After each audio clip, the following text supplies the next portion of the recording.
So good evening, and thank you. I'll be doing a Q&A at the end, but I've prepared something. What I'd like to talk about tonight is some of the great challenges that we are facing, both as MSF, but I guess as citizens of the world. And so you must be with me on that watching the news nowadays, it's a bit depressing, and it's hard to feel optimistic about the state of the world. So right now, in dozens of places in the world, human rights abuses have been normalized as if it's a non-event. Small groups of leaders make decisions which have devastating consequences on millions of people. From Yemen to Syria, from Mexico to Bangladesh, humans are treated as means to an end, as commodities. That end is political power and financial gain. MSF is working and responding to humanitarian medical needs of different populations. But MSF as well stands for the dignity of people. MSF stands as well for putting the human first in all situations. And we will keep shouting when we see red lines that are being crossed, when we see humanitarian law being ignored by leaders who know better but do not act. And here we are in Oxford, where many of the world's politicians, business leaders, and policymakers have come to develop their minds. That's what I'm told. But what did they take from their time at Oxford? Should we wonder about what those leaders might have learned here, knowing the state of play nowadays? Does the news make you feel confident in those making big decisions today? You will be given incredible opportunities as a result of coming to Oxford. And in time, you may be in such position of power. But my question is, how will you use it? How will you challenge a status quo that is failing so many millions of people? I know Oxford produces world leaders. That is certainly true. But how well is the world being served by those leaders? So to come back to what I'm going to talk about tonight, it's about a bit, how I would like to summarize my 6 years as an international president. And I realized I could sum up in 3 words: forced displacement crisis, Ebola, and Kunduz.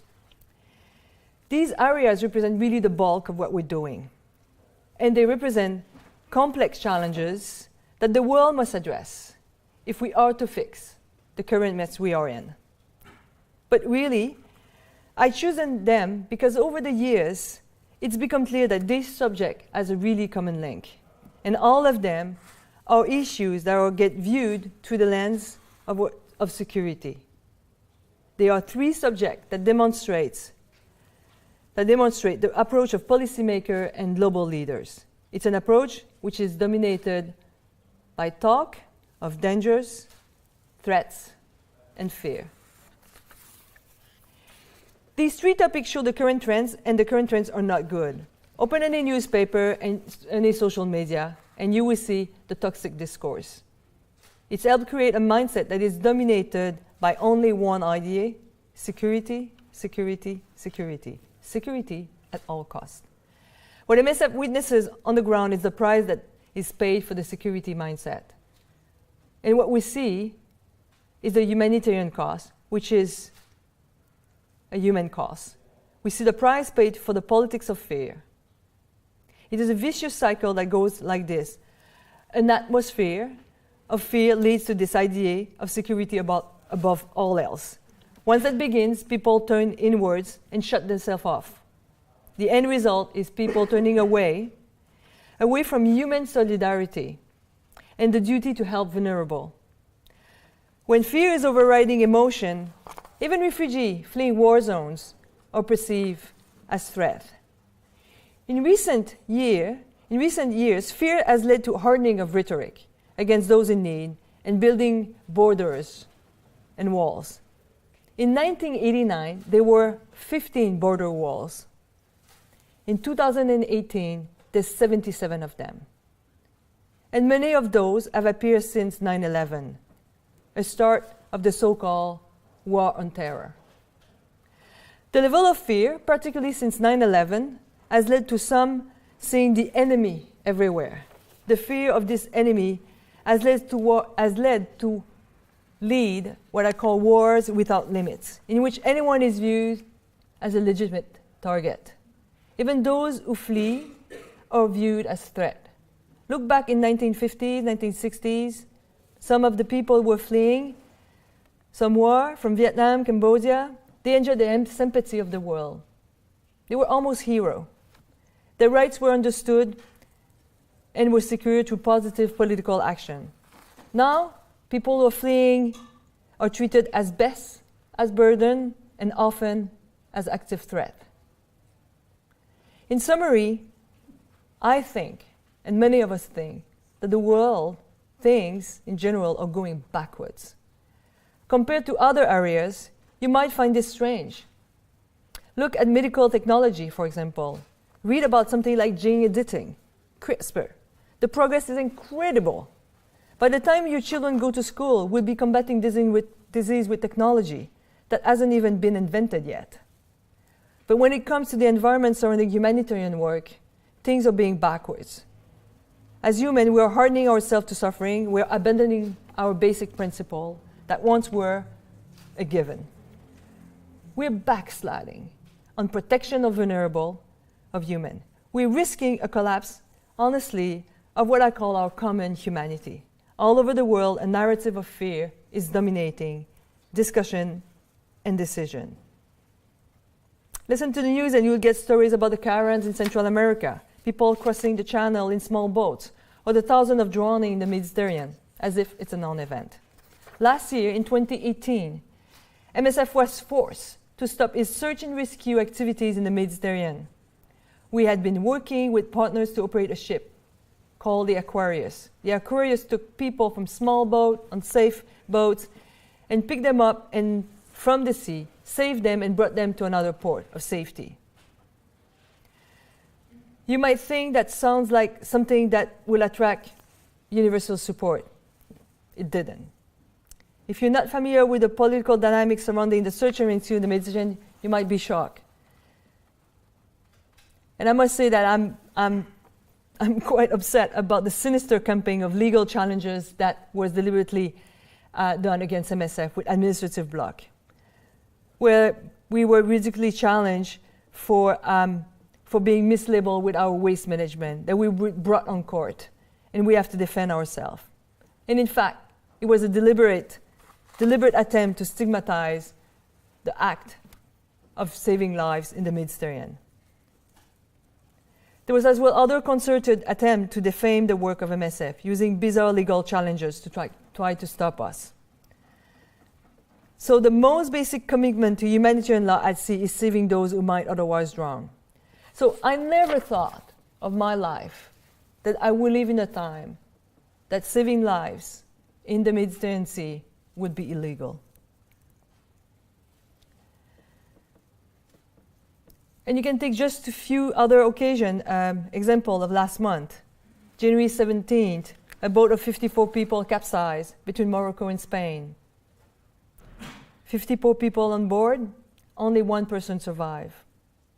A few days afterwards, another boat of 120 people capsized, only 3 survivors. These people were seeking a future for themselves. They had hopes and dreams, like you. And yet, every day on average, 6 of them drown in the Mediterranean, needlessly. How many more are drowning without anyone knowing? One final thing that is important to understand is not that some European governments are dragging their feet on supporting search and rescue. It is the fact that they are actively sabotaging others' attempts to save lives. In addition, the detention center that hold people in Libya are some of the worst things that I've witnessed in more than 20 years of work with MSF. And they are the product of official EU policy which are actively increasing the suffering of people in those detention centers. People extorted, beaten, sexually abused over and over again under public European money. Honestly, I think that Europe is in danger of letting its conscience drown in the Mediterranean. But it's not only in Europe where displaced people are being targeted. Last year I was in Central America. The toll of official policy can be seen everywhere there. I spoke to those who decided to leave and travel across to the north. They knew the suffering they had to go through, and that didn't deter them. In fact, women and girls are seeking contraception before taking the journey because they know they're going to be facing rape and sexual assault. Didn't stop them. They had no other choice between the continued violence of home and the distant possibility of a future with hope. People flee violence and threats at home, only to enter a nightmare cycle of exploitation and abuse. They are ruthlessly exploited and abused as they journey towards North America. They've heard the story about it before they leave, but they feel that they have no other choice.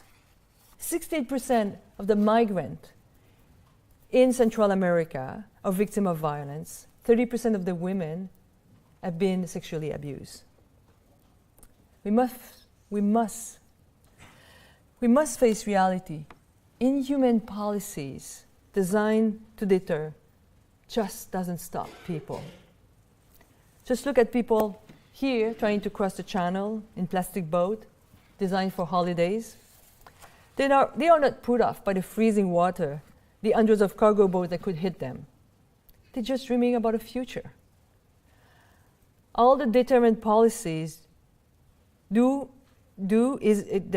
are inflicting suffering on people does not stop people to hope and does not stop them at all. Instead of shutting people out and ignoring the poverty, violence, and exploitation danger, we need to look for better solution. We must ask from our, I believe, common humanity, not out of fear, but of solidarity. And for MSF, that means just those on the move, but also suffering from neglected disease. We cannot ignore outbreaks and pandemic simply because they are not occurring here in Oxford or in UK. And this is why I'm going to just talk a little bit about Ebola, specifically about what happened in 2014-2015, which was the largest human, I would say, contemporary Ebola epidemic. More than 26,000 people were infected, 11,000 of them died. Hundreds of health workers died, including MSF staff. The response to that outbreak was badly and shamingly delayed. Despite the suffering of thousands, the world didn't seem to be interested. How too we see the fear factor get in the human solidarity. When we started to see patients coming out west, we started to pay attention. And so it means that we only pay attention when, and it gets traction, when we feel that we are threatened. So rather than a reaction coming from solidarity with those that are affected, we focus on closing down on ourselves and only answer if we feel threatened in terms of economics, in terms of travel and interaction. I remember, having to do a medevac of a patient and having a European country telling me, you cannot fly over my country. I said, why? I said, in case you got an engine issue, and then you're going to need to land in my country. 24 hours of negotiation with one of our staff infected with Ebola. That was the hysteria of that time. So, traction finally came, but only when we perceived the threat. The gear change happened, and so therefore we changed what I call from broad indifference to global hysteria. And so, because we knew we couldn't keep Ebola at arm's length, we just said something needed to happen. And the fear of an outbreak had brought first inaction and often afterwards only what I call a knee-jerk reaction. The point is that by looking at Ebola as simply as a threat, something to keep over there, then it means that it's not our problem. and then we don't invest and basically fight the infection at its source early on. So the security mindset holds us back to act at the right time. By being dominated by fear, a situation might be much more dangerous by reacting much later. So at MSF, we've seen this occur in multiple ways. One of the most shocking has been the ways war are being waged. When political and military leaders obsess about security without regard for anything else, horrific things happen.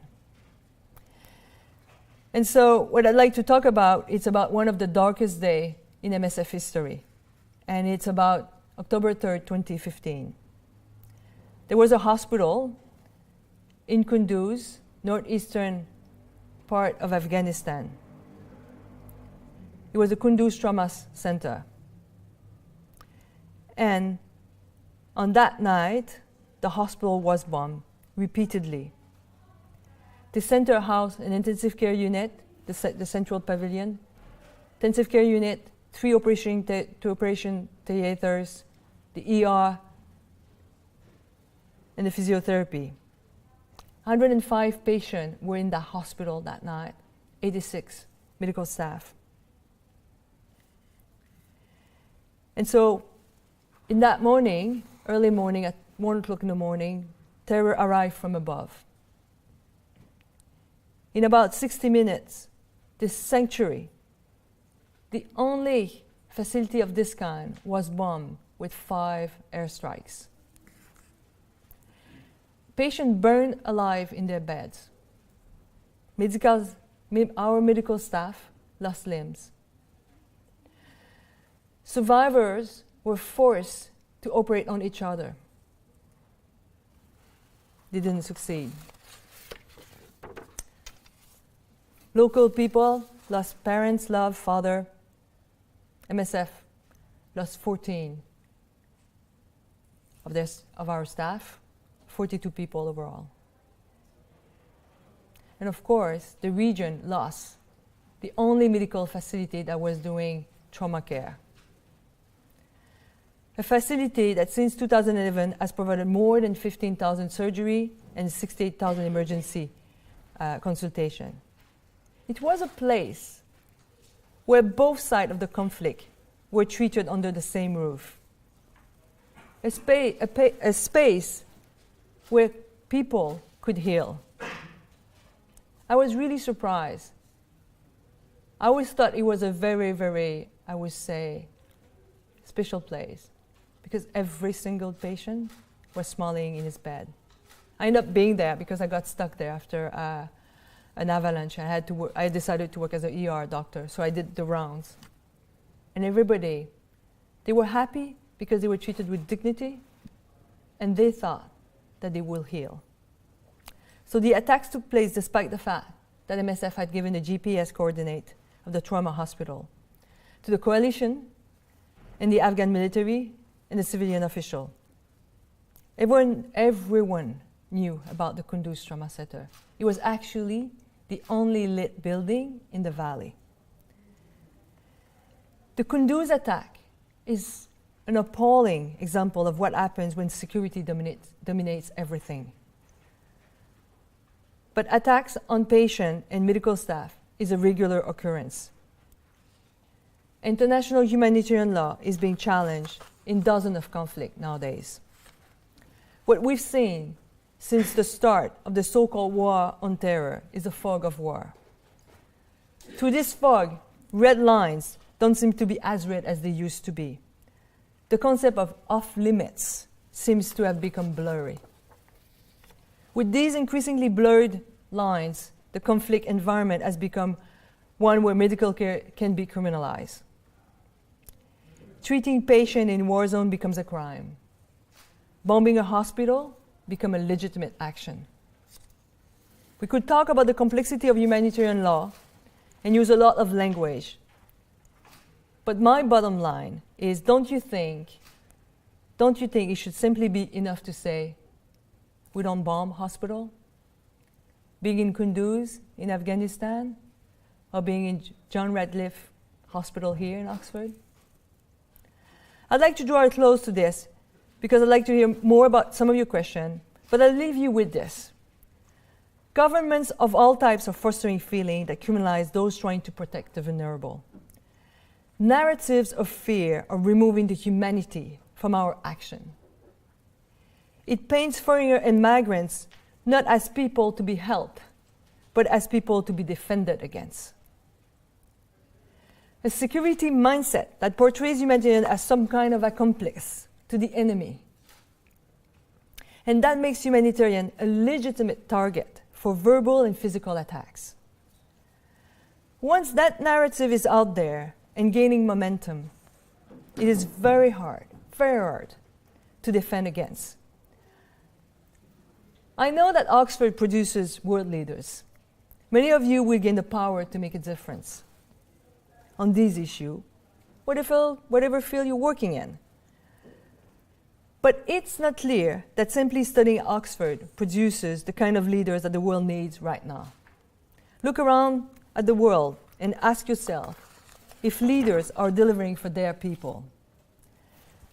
Ask if the vulnerable are being protected, if the humans are at the center of the big policy decision.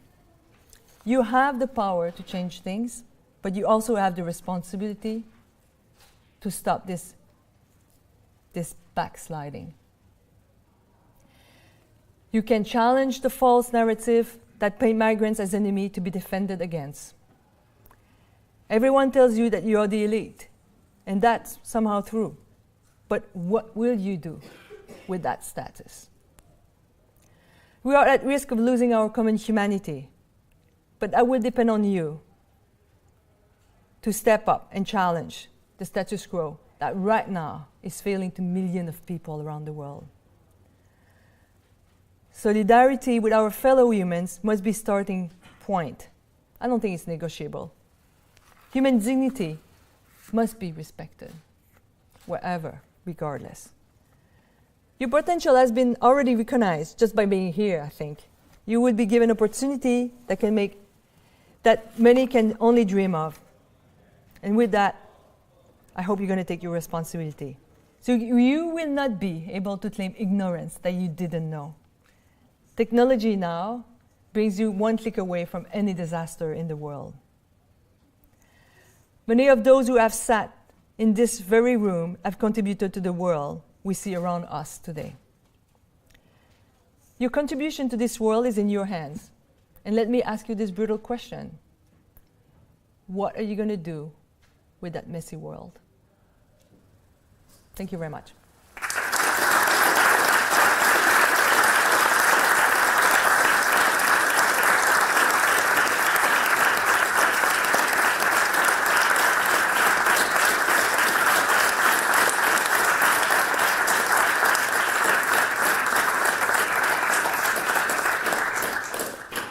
Thank you so much for that incredibly moving speech. And I want to try and give as much time to audience questions as possible. So I'm only going to ask one quite simple question.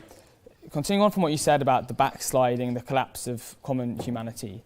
2 years ago, in an interview with refugees deeply, when asked about the abdication of responsibility from the West in their regards to humanitarian crises, you said that it was challenging to be hopeful. 2 years on, do you think there are any signs of hope? That was supposed to be the easy question. Right. I really think that there is some hope. There's a lot of imperfect things happening, and I think the global compact on migrants that was signed that was agreed in Morocco and ratified on December 19, 2018, is a bit a sign of hope. Why do I say that? Because more than 150 countries have signed for a safe, orderly, and regular global compacts, meaning that when you leave your country and you cross a border, you don't use your rights as a human being. Very simple, very, very simple. But we all agree that we need to make it safe, and we all agree that it's not an open bar. So I think it's good. I think it's unfortunate that the media has focused really on the people who were not signing the pact, because I think it's 150 nation over 193. It's a majority, a clear majority. So I do have hope, and I think that now we need to translate that, in real action. But it's a good body language. What's the best way to transfer it into real action now, do you think? Well, I think that now we have to come with tangible in terms of how we gonna accept people, and how we gonna make and facilitate, and instead of putting only administrative roadblocks to people, we will help them to enact what are their rights in terms of people. And regardless, that you cannot be labeled a refugees or whatever, everybody is entitled. That's part of the the basic human rights declaration to dignity and protection. Thank you so much. So now we'll throw questions open to the audience. If you want to stick your hand up and wait for the microphone to be brought to you, and stand up when it does. Yeah, so we'll go to you there. Yeah, you sir.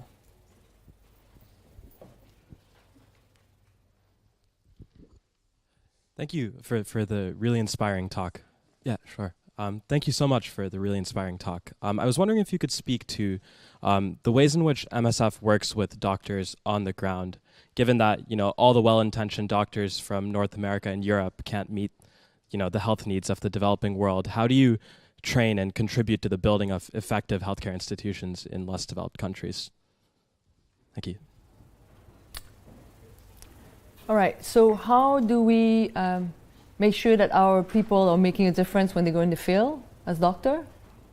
How do they teach people in the countries where they're working? Well, right, let's get the story straight. So MSF today is a movement. We actually an organization of 1.5 billion incoming budget for operation.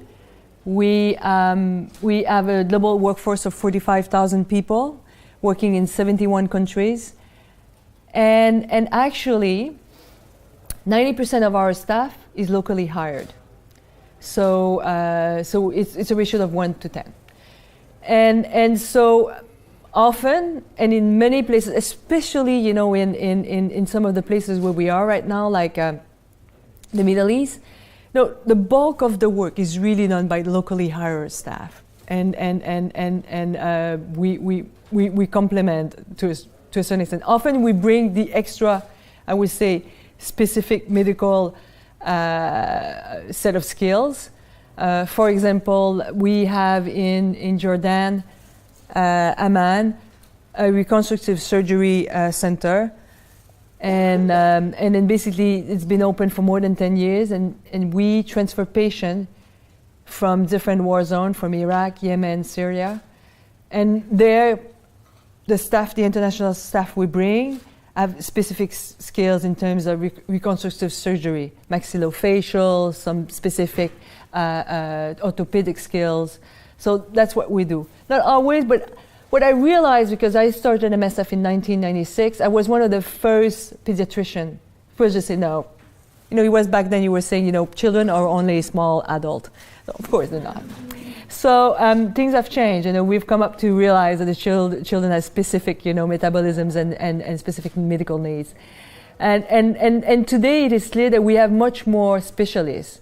And I was this afternoon at the medical science with the medical student, preclinical people. But the thing is, we have more and more demands in specific skills. Like, for example, I was talking about microbiology and labs. But the reality as well, because I know that here you have different sectors.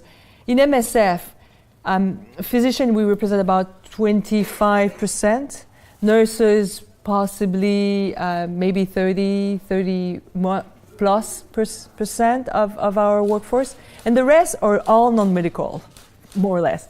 And there's a lot of people with political background, political analysis background, that they help us, to decipher what's going on. We have as well administrative people, because in many places, the number of staff we have, it's hundreds, if not, thousands of people.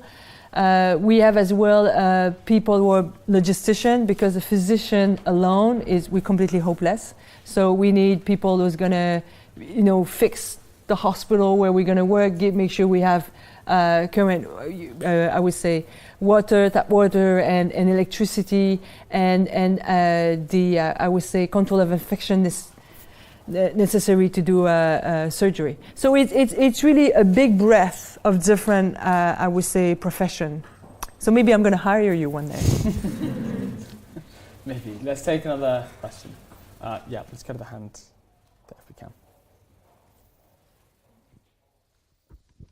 Thank you for the very inspiring talk. So on the topic of different professions, so I study political science, and it seems like right now with MSF facing so many legal challenges, but also attacks on humanitarians in the field, how do you think right now in this situation with the humanitarian space shrinking, or what feels like with humanitarian law coming under attack, how can we ensure that this space still exists and is actually expanded so more people can receive protection going forward? Thank you. Thank you very much for the question. It's about, I think we've been saying that since I've joined MSF, the shrinking humanitarian space. It's a bit like a unicorn. Everybody talks about it. Everybody have seen it. No, but the thing is, there's something to be said about that sort of concept. And the thing is, first of all, in terms of the very technical thing, is we have a legal department in MSF, and we built a case, and that's what we did after Kunduz. One way to transform this tragedy into something a little bit more positive was to push for a political signal, and this is why we pushed for the resolution 2286. That was a resolution about protection of the medical mission. And it was a resolution that was voted unanimously at the United Security Council on May 3rd, 2016. Plus more than 80 countries has supported the resolution, which basically was saying you don't bomb hospital, neither patient, nor medical equipment, nor the staff. That's it. But it's not because there's a law that it would be respected. And the reality is, although it was I was told an historical the most supported resolution 6 months afterwards, when he came back to the United Security Council, the proposal back then of Secretary General Ban Ki-moon was to operationalize the resolution, was not voted on. So all that to say that words are cheap. And although we have the IHL or we have the resolution 2286, in order to keep a space of work, you need to have pertinent field action. And I think that we're quite fortunate because Médecins Sans Frontières, Doctors Without Borders, we do medical care and we do life-saving care most of the time at the front line. And by doing that, you carve yourself a space, but it doesn't mean that there is no risk. And then you have to negotiate. And then people will be ready to basically support you if your operation are pertinent. But it is challenged every day, but it's always been challenged. And it's challenged by everybody. It's challenged by the local power, which could be a rebellious group or the government. And I think I think what I see in terms of trend that worries me is more that it's what we're facing now with what I call the security mindset is this selective humanitarianisms. So we basically tolerate it when it suits basically our agenda, the domestic agenda of the power in place, or otherwise it is actively sabotage or even attack. That's what we see, and so I must say that I really do think that allowing the fact that we are criminalizing today migrants and refugees, but in addition we are criminalizing people who are helping them, it's really a backsliding, and I think that we need to push back on that. I think that not recognizing the humanity in someone else in need, it's somehow denying our own humanity. That's my take on it. Thank you. Let's take another question. Gentleman just there.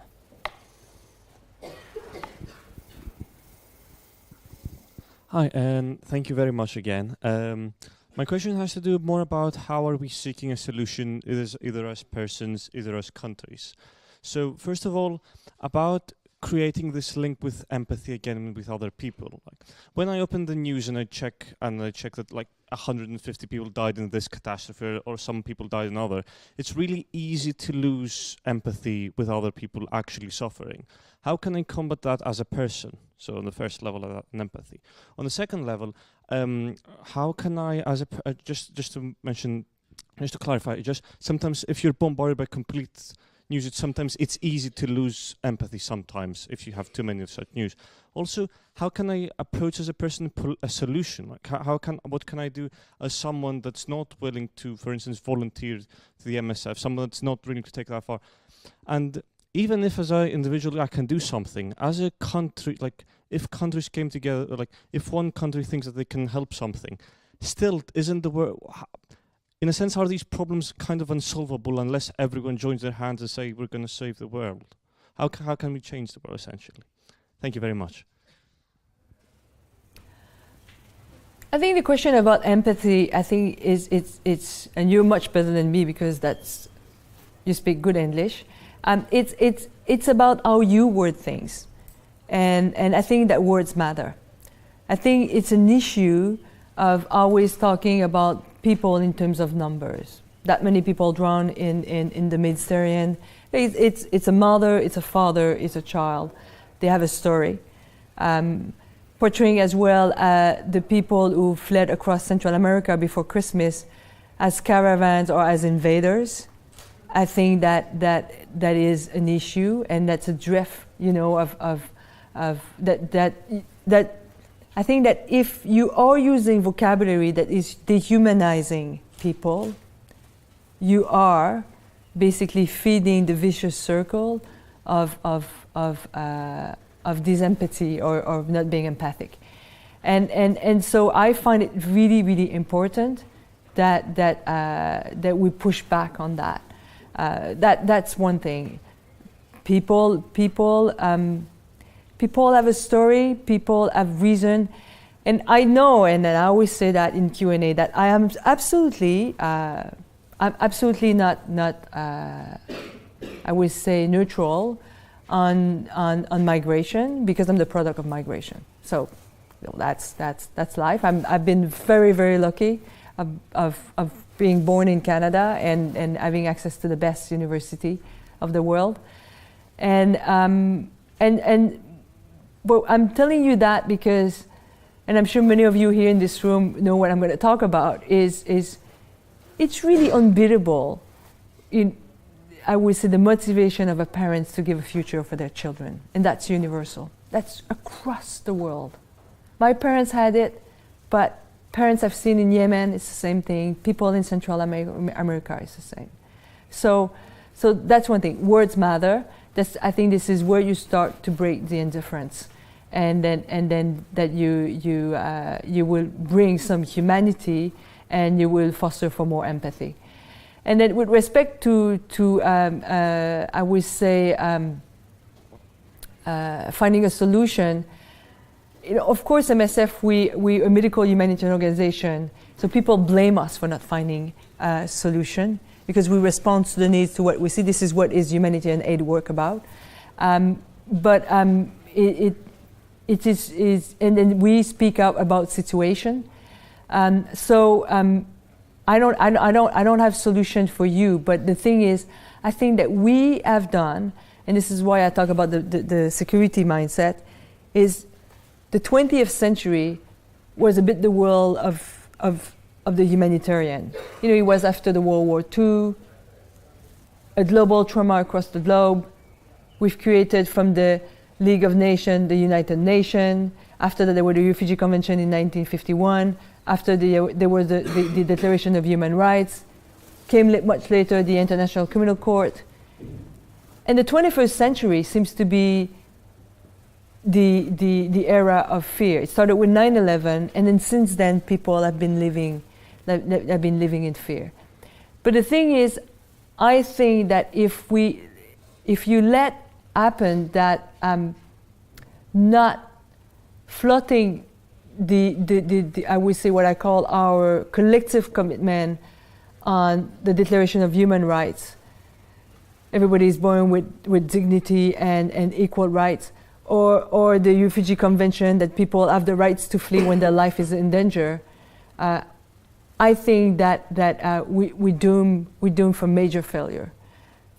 So I think that we need to at least not, I would say, drift away from those global collective commitment. Yeah, let's take a question from the hand in the red jumper.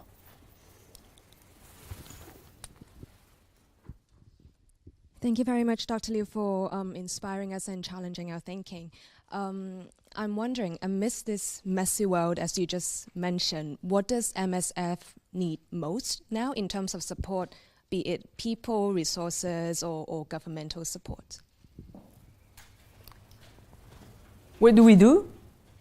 As in, amidst this messy world, what does MSF need? Well, what we do is we do what we do as medical humanitarian organizations. So MSF works in 71 countries. No. I mean, what kind of support can we, say, give to MSF? You?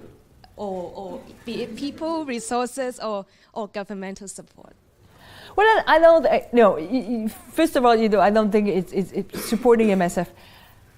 I think that if the one thing you should take from this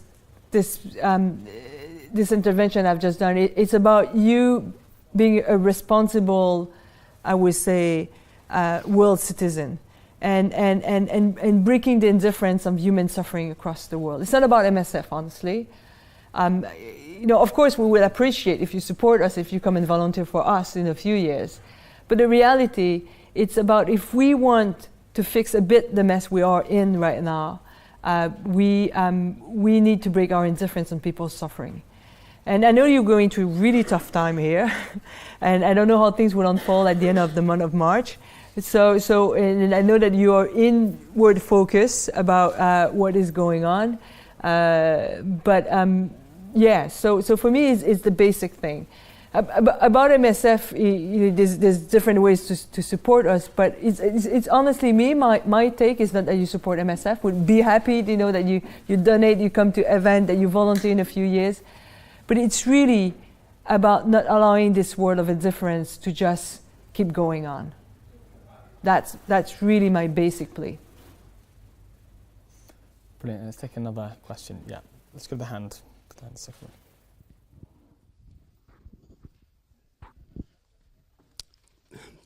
Thank you so much for that amazing speech. My question is about, so we have so many challenges in the world, and the thing is,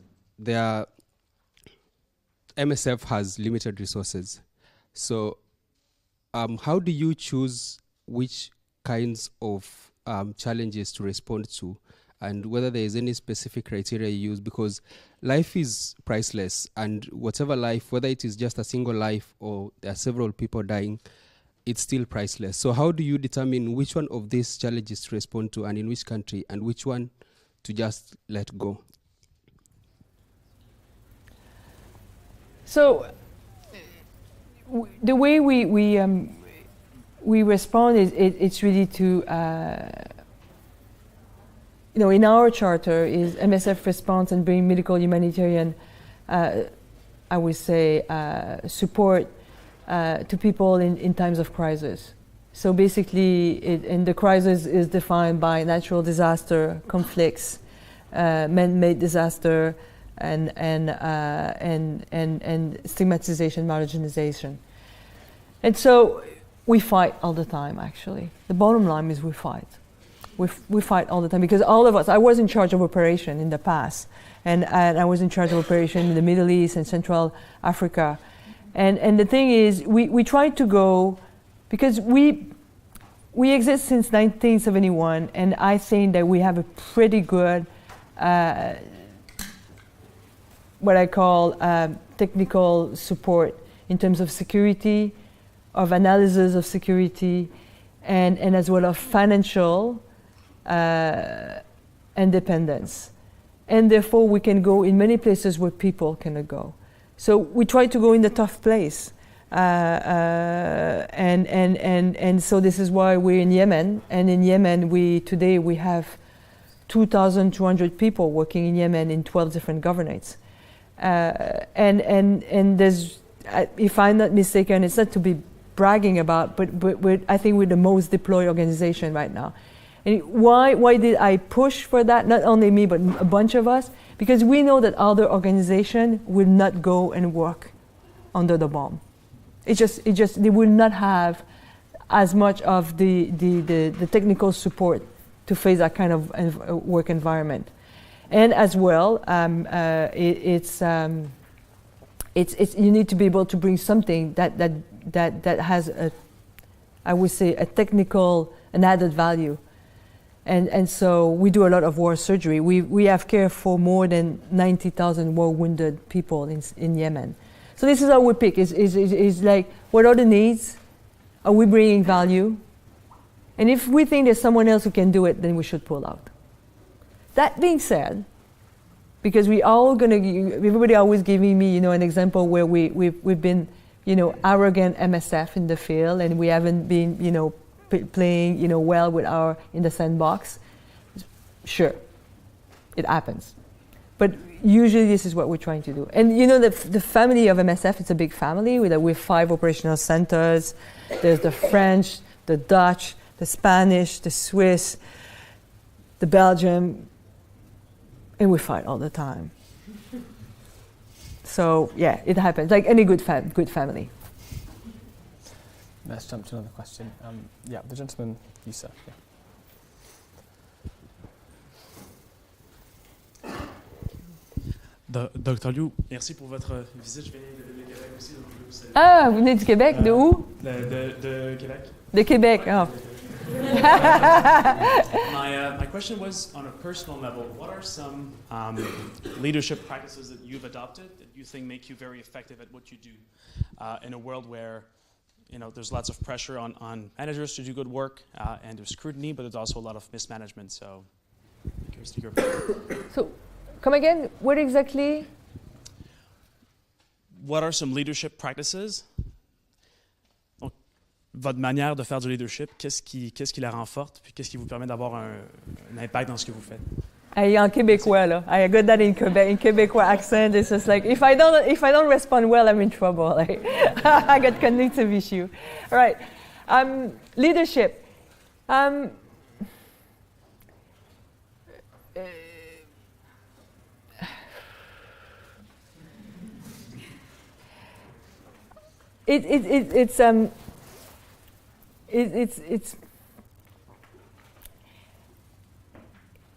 Leadership role is really something. It's really something. It's a privilege. It's a huge privilege.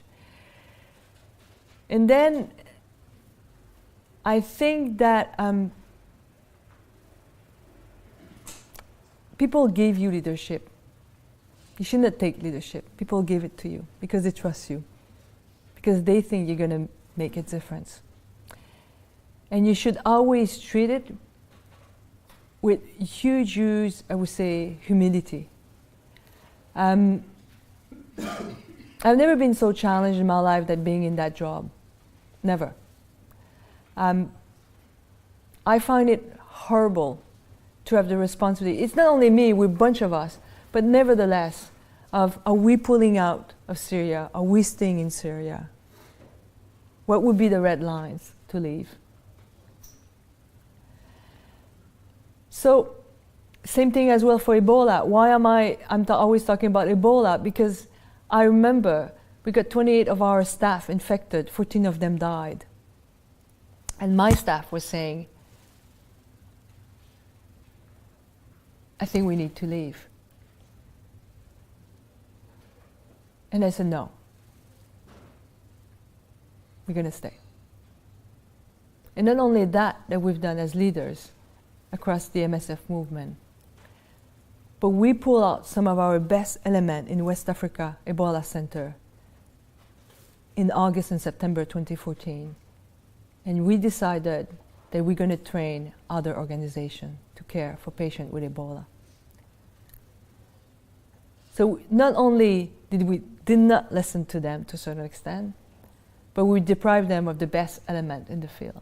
But it was the only way to scale up fast and have more center to care for people, was to train other people. So those decisions as leader is for me is as well as stepping up to the plate when it happened. And I think that you need to just jump. And I think this is what Margaret Chan, as the leader of WHO back then, got really, really criticized for, is she didn't step up to the plate when it was time to call for a public health emergency of international concern and then rally people and kick few asses. She didn't. So the thing is, I think that it's stepping up to the plate, taking a clear decision and living with it. And you know what? Like me, once in a while you might not make the right call. There's a lot of not right calls, but the thing is, someone at one point, you just cannot be sitting on the fence. You need to jump on one side of the fence, and you're going to need to live with that and keep going. So I guess this is it. It was the same thing after Kunduz. We were very, very upset. You have to understand, 42 people died over an hour. 14 of our staff, the medical director of the hospital, and we were so angry, and we were mourning, we were upset, and then we decided. We asked for the international fact-finding commission, and it's true. If you remember, the U.S. took responsibility very early on, and we decided that we will not. Of course, we didn't give any. We made the U.S. pay the political cost for what they've done to a certain extent because we shamed them. On the other hand, we never asked for justice. We wanted an independent fact-finding commission because we wanted to understand what happened. Because our goal was we don't want this to happen again. And we might have been blamed, so this is why we wanted an independent investigation. So you take those decisions, and then some people just say, oh, well, why did you do that? And I've been criticized as well for going to the United Security Council, going and talk to the big power, and basically somehow already siding with the big power. So there's a lot of perception issue. There's a lot of those things. So there will be no perfect decision, and when you're leader, you will always be criticized for it. The way I looked at it in my practices is I took decision with respect to people we care for and what will bring them the best value for them. And that's it. And I always think that me, I get a bit bruised through the process, personally, a very small price, if we can care for more people. Very small price. But it's not fun to go through. And I think we've got time for one final question. So yeah, George, we can come to this hand. Yeah. Bonsoir Madame, merci beaucoup. Votre générosité et votre courage est très porteur d'espoir. C'était très illuminant. I was going to ask something about, I don't know if, okay, that's working, about the socio-political aspect and the humanitarian aspect that are depicted in documentaries, films, and if you think like what role this has and the efficiency it has, more or less, as how it illuminates us. Thank you. I'm not sure. So you, no, je sais pas, so you're talking about like the way we depict people in. Yeah. Si le rôle du documentaire et du film a seulement un impact positif ou peut aussi être contre-productif d'une certaine façon en termes humanitaires, surtout.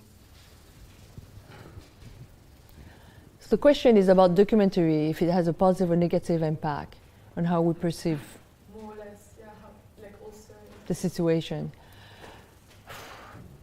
I guess the subtext question is about like bearing witness, and it's about speaking up on things, I guess to a certain extent.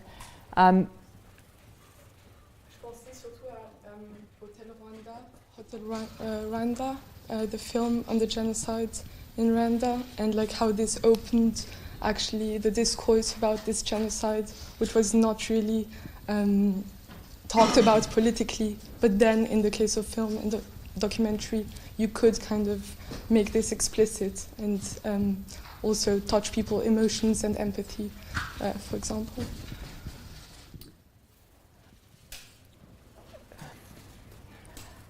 I personally do think that if you want to speak about different situation, you need different medium, different vehicles, different ways. I'm being very. It's such a humbling exercise to be in that kind of job, because I've spoke a lot, for example, about the migrant and refugees, and when there was that one picture of that boy, the little alien on the beach, all of you remember that, who's dead. God, I was begging to get interview on BBC and CNN, and didn't get anything for 6 months. And then that one picture, we've got all the interview we wanted. And so there's something to say that sometimes we don't find the right word, and sometimes a picture, an image, create more traction. And I think it's about creating what I call, an emotion in people, and then having the people as well having the raw information to think for themselves, and then I would say process the information. So some of them are well done, some are less well done, but MSF, we do a few of them, not that many, but I think that we need all the different medium to speak about things. But I that picture of the little alien had a massive impact anyway for at least 24 hours.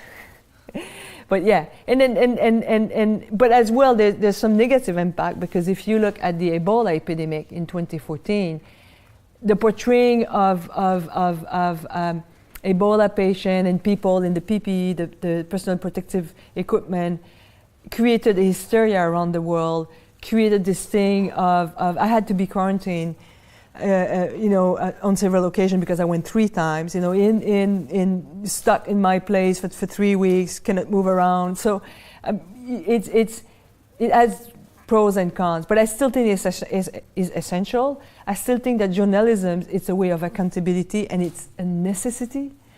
Sometimes, we don't like it, MSF, because they don't report the way we would like us to report on what is happening, but it doesn't matter. It should happen.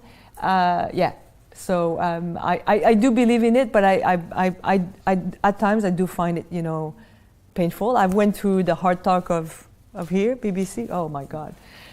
So but I still think it's important that it happens, really. Yeah.